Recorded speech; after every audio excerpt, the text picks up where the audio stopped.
ಇನ್ನೊಂದು ಸಮರ್ಥ ನಾಯಕತ್ವದ ಮೌಲ್ಯ ಅಂತ ಕರಿತೇನೆ ನಾನು. ಪ್ರಜಾಪ್ರಭುತ್ವದ ದೊಡ್ಡ ಮೌಲ್ಯ ಇದು. ಬಸವಣ್ಣನವರು ನಿಷ್ಠೆ ಪ್ರಾಮಾಣಿಕತೆಗಳಿಂದ ಜನಸೇವೆ ಉದ್ದೇಶವನ್ನು ಇಟ್ಕೊಂಡು ಮುಂದುವರೆದ್ರು. ನಾಯಕರಿಗೆ ಮೇಧಾಶಕ್ತಿ ವಾಕ್ಪಟುತ್ವ ಎರಡೇ ಇದ್ರೆ ಸಾಲದು. ಬಹಳ ಜನ ಹಂಗೆ ಮಾಡ್ತಾರೆ, ಬರೀ ಮಾತಿನ ಆಡಂಬರದಿಂದ ಬುದ್ಧಿವಂತಿಕೆಯಿಂದ ಮಾತಾಡಿ ಗೆದ್ದು ಬಿಡ್ತಾರೆ.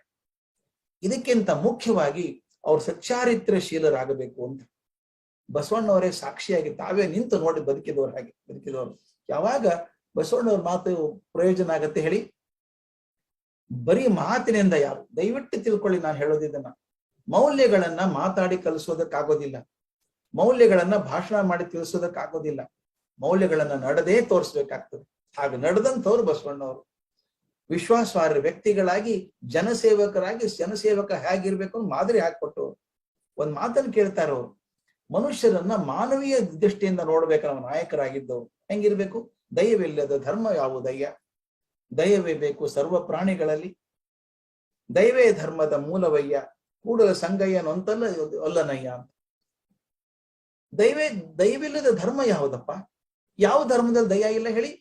ಅವ್ರ ಮಾತು ಇದು ಹೇಳ್ಬೇಕಾದ್ರೆ ಹೇಗಿದೆ ಅಂದ್ರೆ, ದಯ ಇಲ್ಲದಂತ ಧರ್ಮ ಇಲ್ಲ, ಅಥವಾ ದಯ ಇಲ್ಲದದ್ದು ಧರ್ಮ ಅಲ್ಲ.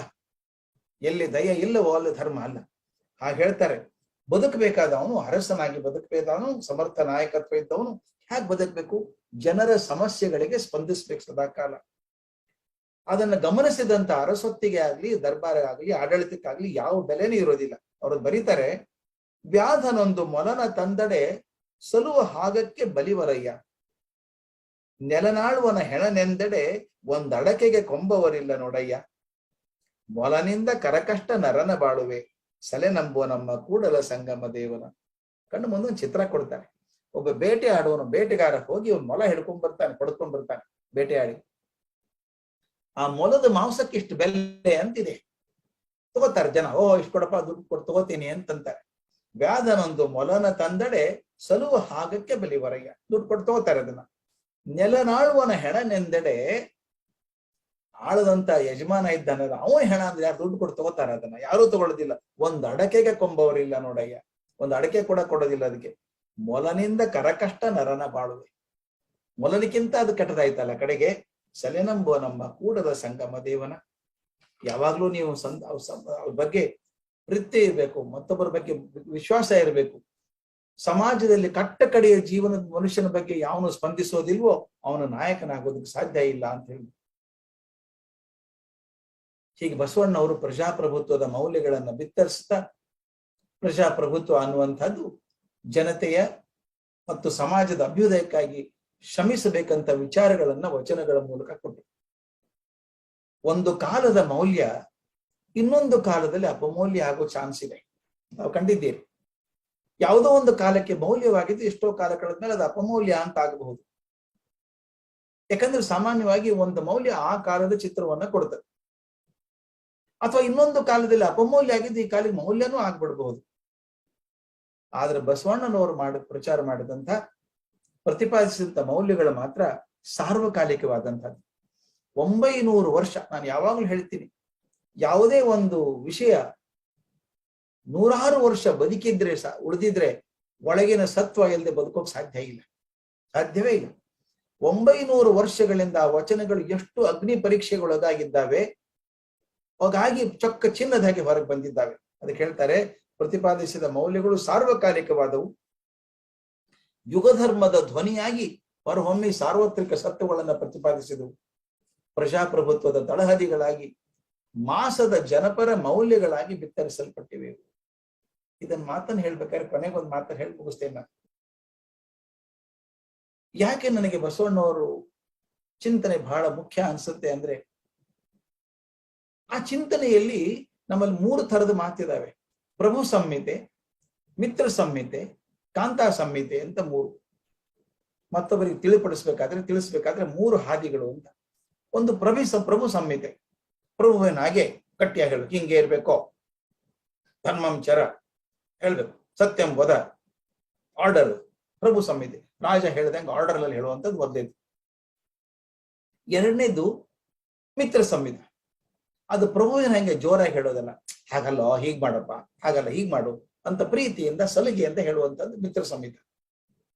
ಮೂರನೇದ್ದು ಕಾಂತಾ ಸಂಹಿತ ಅಂತ, ಅಂದ್ರೆ ಪ್ರಿಯಳಾದಂತ ಹೆಂಡತಿ ಗಂಡನಿಗೆ ಹೇಳುವ ಹಾಗೆ, ಗಂಡನ ಮನುಷ್ಯನ ಮೂಡ್ ನೋಡ್ಕೊಂಡು ಸರಿಯಾಗಿ ಆ ಹೊತ್ತಿಗೆ ಏನು ಪ್ರಚಾರ ಕೊಡ್ಬೇಕೋ, ಏನು ವಿಷಯ ತಿಳಿಸ್ಬೇಕೋ ಅದು ತಿಳಿಸ್ಬೇಕು.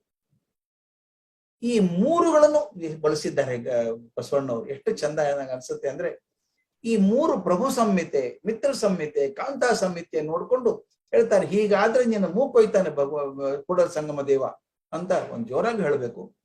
ಹಾಗಲ್ಲಪ್ಪ, ಹೀಗ್ ಬದುಕ್ರಪ್ಪ ಅಂತ ಹೇಳಿ ಸ್ನೇಹಿತರಂಗೆ ಹೇಳ್ಬೇಕು.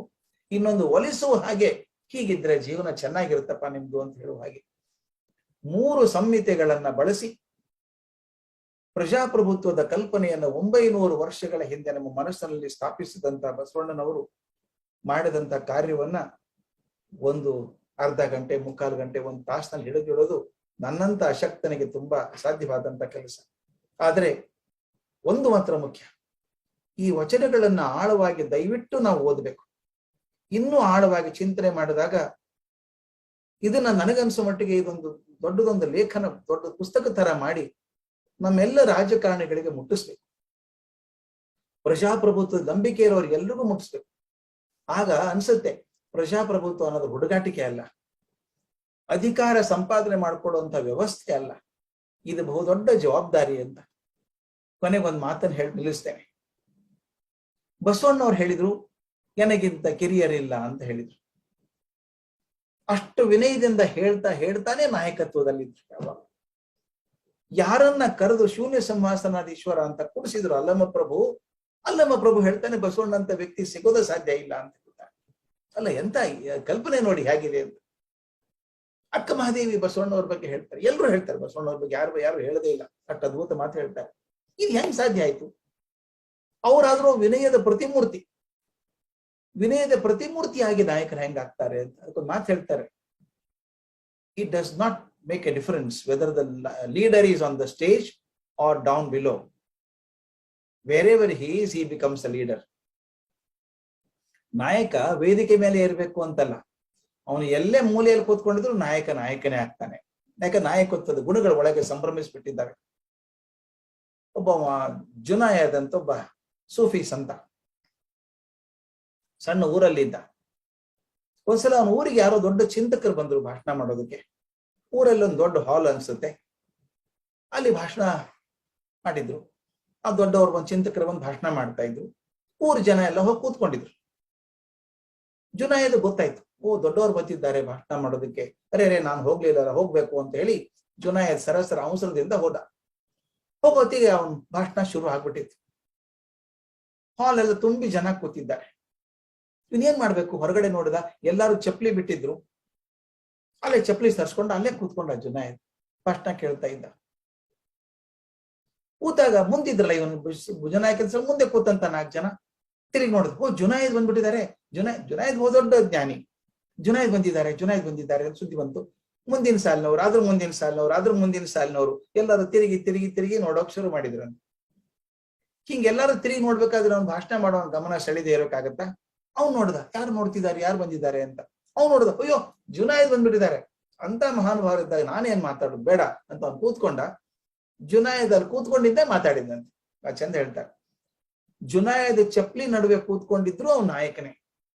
ಯಾಕಂದ್ರೆ ಅವನ ನಾಯಕತ್ವದ ಗುಣ ಇದ್ದಾವೆ, ಜ್ಞಾನ ಇದೆ, ಪ್ರೀತಿ ಇದೆ, ಅಂತಃಕರಣ ಇದೆ, ಸಮಾಜದ ಬಗ್ಗೆ ಅದ್ಭುತವಾದಂತ ಶುದ್ಧತೆ ಇದೆ. ಆದ್ರಿಂದ ಜುನಾಯದ್ ಕೂತಲೇ ನಾಯಕ ಆದ ಅಂತ. ಅದನ್ನ ನೋಡಿದಾಗೆಲ್ಲ ನೆನಪಾಗೋದು ಬಸವಣ್ಣವ್ರದೇನೆ.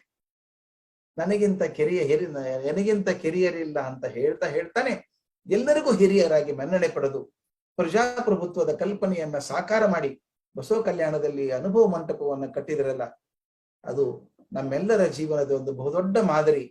ಬರೀ ಭಾರತಕ್ಕೆ ಮಾತ್ರ ಅಲ್ಲ, ಇಡೀ ಪ್ರಪಂಚಕ್ಕೆ ಒಂದು ಅತ್ಯಂತ ಅದ್ಭುತವಾದಂತ ಮಾದರಿ.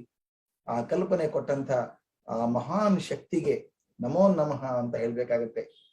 ಮತ್ತೆ ತಮ್ಮೆಲ್ಲರಿಗೂ ಶರಣಾರ್ಥಿಗಳು. ನಮಸ್ಕಾರ.